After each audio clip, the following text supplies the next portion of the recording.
વલસાડ તાલુકાના પાથરી ગામે તિથલ ફળિયામાં નવચેતન યુવક મિત્ર મંડળ અને ગણેશ સ્થાપનાના 50 વર્ષ પૂરા થતાં મંડળ દ્વારા આજરોજ સત્યનારાયણની કથા અને મહાપ્રસાદનું આયોજન કરવામાં આવ્યું હતું।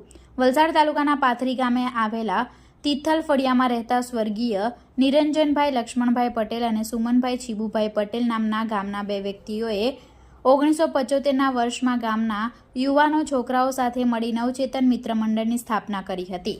સુમનભાઈ પટેલે જણાવ્યું કે ગણપતિ બાપ્પા શું છે તે કોઈને ખબર ન હતી, પણ ગણપતિ બાપ્પાનો ફોટો જોઈને મૂર્તિ બનાવી હતી અને ફળિયામાં પ્રથમવાર ગણેશજીની માટીની મૂર્તિ જાતે બનાવી સ્થાપના કર્યા બાદ તેનું વિસર્જન કરવામાં આવ્યું હતું।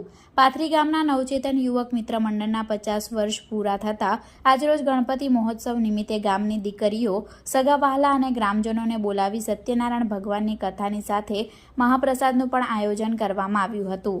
આ પ્રસંગે વલસાડના ધારાસભ્ય ભરતભાઈ પટેલ, જિલ્લા પંચાયત સભ્ય તેજલબેન નવીનભાઈ પટેલ, વલસાડ તાલુકા પંચાયત સભ્ય, પાથરી ગામના સરપંચ અશોકભાઈ પટેલ, ડેપ્યુટી સરપંચ આશીષભાઈ પટેલ, ગામના યુવાનો, વડીલો, મહિલાઓ મોટી સંખ્યામાં ઉપસ્થિત રહી બાપ્પાના આશીર્વાદની સાથે મહાપ્રસાદનો લાભ લીધો હતો। આ પ્રસંગને સફળ બનાવવા માટે નવચેતન યુવક મિત્ર મંડળના હોદ્દેદારો, સભ્યો, ગ્રામજનોએ ભારે જહેમત ઉઠાવી હતી।